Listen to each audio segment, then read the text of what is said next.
between the New Orleans Saints and the Tampa Bay Buccaneers. I'll have scores around the league for you at the half, but it's time for a little football.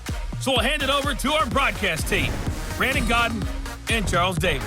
We are just to the west of you, Coach, on the Gulf Coast of Florida at Raymond James Stadium, just north of downtown Tampa. The scene a few moments ago, here it is. It's unlike any other in sport as both teams made their way out of the tunnel. These folks are fired up as their guys are ready to do battle between the New Orleans Saints and the Tampa Bay Buccaneers. Hi again, everyone. Brandon Gaudin alongside Charles Davis. And Charles, you take a look at this Buccaneer ball club. They're halfway home, looking good at a perfect 8-0. And not much to complain about so far, is there? I'd have to say they're the best team in the NFL through the first half of the year. Meanwhile, for the visiting Saints, they were losers their last time out. They're going to try to get back in the win column, but obviously they're going to have to do that in a hostile environment. And sometimes that actually works to your advantage. Now you've got to band together your team, the us against the world mentality. Let's see if they can use it and get a victory.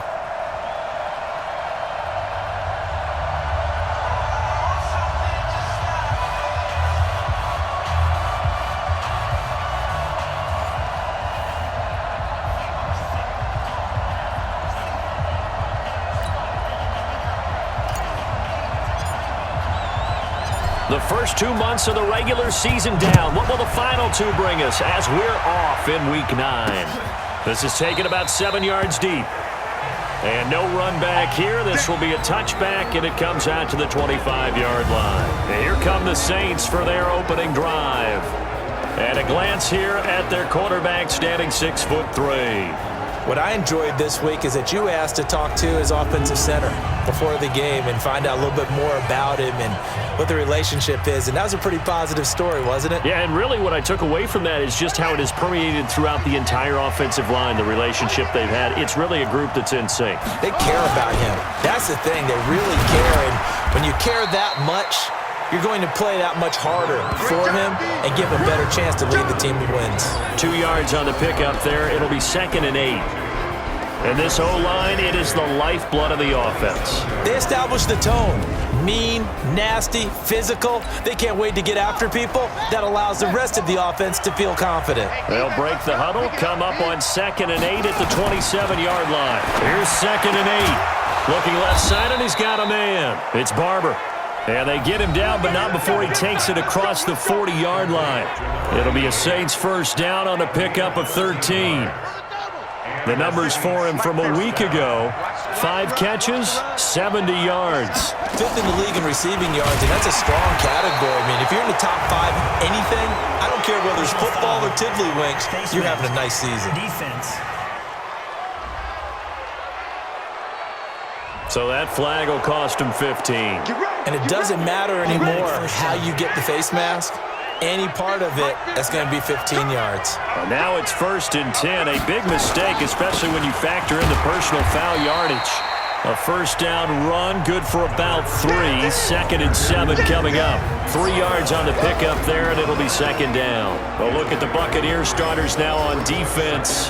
They put together a strong effort last week in the win over the Bears, CD. And what I saw on film was nearly an unstoppable pass rush. They had 5 sacks last week, plenty of hurries. So now do you just max protect on offense, keep everyone in and run, 1 or 2 receiver routes to make sure your quarterback stays up?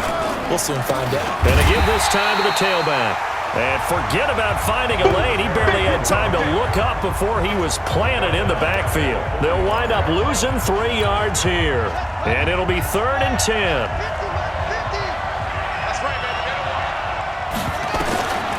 They'll drop to throw. It's caught to Charles.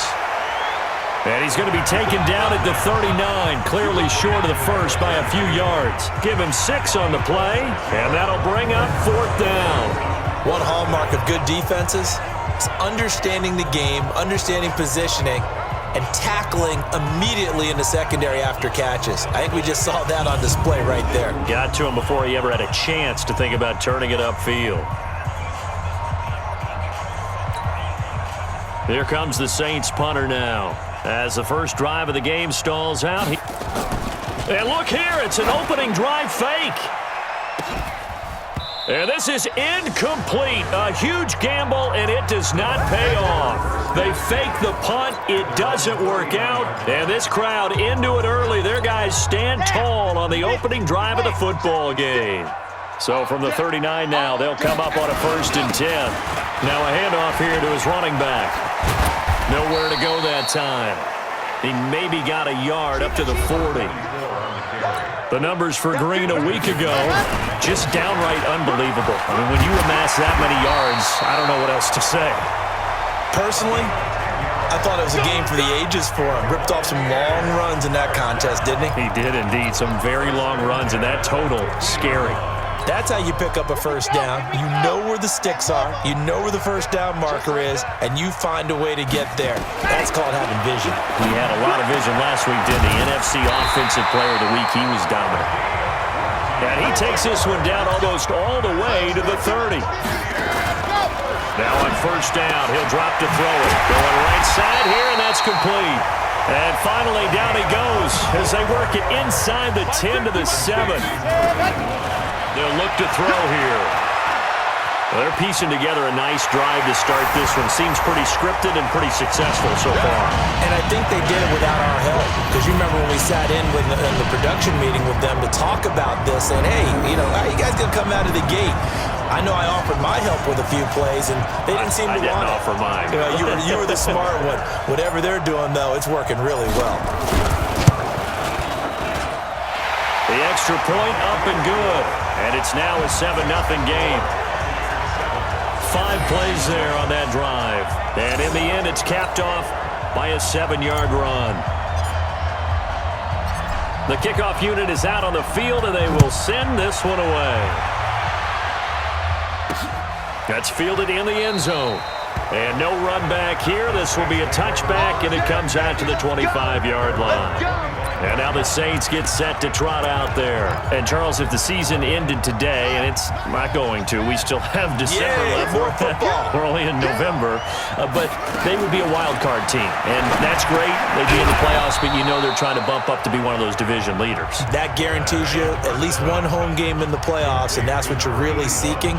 But there also isn't much margin for error for this team, right? Because right where they're sitting, a 2-game losing streak could have them out of the playoffs, so they've got to make sure they continue to keep the momentum going. Absolutely. There's some sharks smelling blood in the water behind them. And he'll give it here to his running back. And he'll get it out near the 40 to the 39. A gain of 5, good enough for the 1st down. I know what you're thinking out there. I know a lot of you are thinking, take a shot downfield. It's a great spot for it.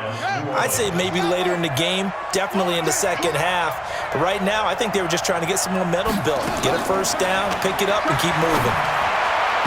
And now a throw on 1st down there, but it's incomplete. Had an open man that time, but ended up putting a little too much heat on it, don't you think, partner? Absolutely. Just needed a touch more air under it. Instead, he fired an absolute bullet. Back to throw now on 2nd and 10. Over the middle, complete. That's low. And this is going to lead to another 1st down as the tackle's made at the Bucs' 38-yard line. But when you hit him on the move like that, and he's able to get into open field with a full head of steam, oh boy, it's going to be tough to get him down. Yeah, there was a big window. They're lucky they did get him down. They'll look to throw here on 1st down. Throwing middle, but it's incomplete. I know coaches tell us all the time that having a powerful arm isn't the #1 thing they look for in a quarterback. But when you're trying to throw inside routes and you need to put some heat on it, it helps to have the big gun. In this case, just a little bit too much. They work again from the 38 on 2nd and 10.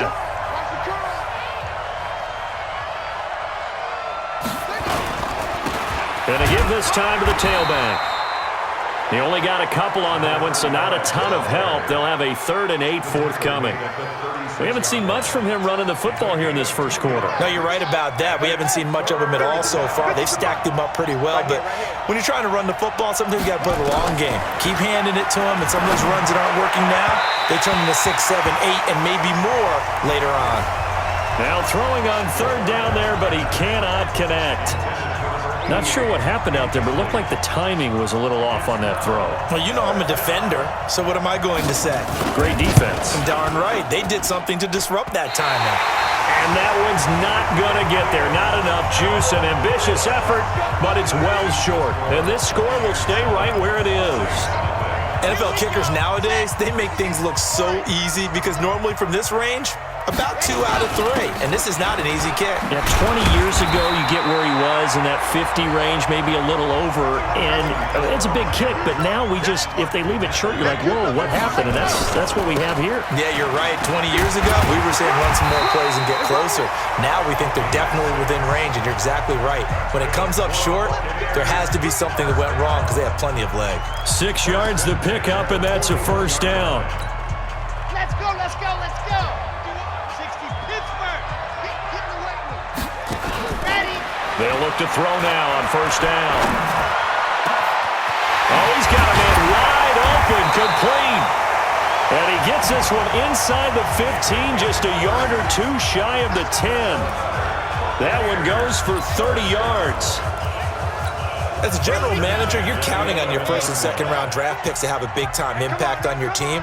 But where you make your bones, rounds 3 through 7. If you can find a few diamonds in the rough there, develop them, then you've got something going, and we're seeing one right here. Yeah, plays like that lead me to believe that they found a diamond in the rough. And they'll get this from the 8 to the 5. Pickup of 3. On third down, it's Green, and they'll get him down about 3 yards short of the first. The offense staying out. They're going to go on 4th and 2. It's 4th down. Take 4. Recon, 132 fighter. Here we go on 4th down. And the surge is going to be too much defensively. He's hit and taken down to the backfield. They'll get neither the touchdown nor the first down. And the Saints will have the football back. Watch the run.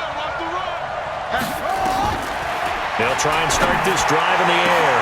Into heavy traffic, and it's intercepted. Picked off near the 29. And they will take over at the 26-yard line. And that's a great example of ball skills right there, partner. You and I do a lot of games, and I can't tell you how many guys look to run with the football before they've intercepted it. So that's a nice job of focusing on the task at hand and coming away with the interception. Just a yard on the first down carry, so it's 2nd and 9. On second down now, it's Brown. They'll be brought down at the 21 after a pickup of 4. They haven't made much of this great starting field position they had. Here's 3rd and 6. Now it's Brown. And they'll get him down about 3 yards short of the first. Call it a gain of 3, and it'll bring up 4th down. But this was just simply excellent defense. On this 3rd down, they had to be alert for the possibility of a pass, but that didn't stop them at all from understanding what was going on when they decided to run the football, and they just swarmed and stuffed them for almost no gain. Now hold everything here. We're going to get a timeout by the offense. They'll have 2 remaining as we step aside here in this first quarter.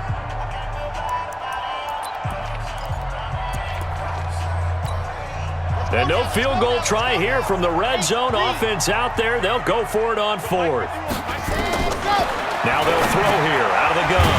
And a quick throw here that's complete. And now this is going to be close. The defense says they stopped him, and they did. Brandon, let's file this play away for later. Let's note this play because, to me, it's not out of the question that the decision to pass up the 3 there could come back to haunt them later on. They begin the drive with Charles. 5 yards is the tally on first down. That brings up 2nd and 5.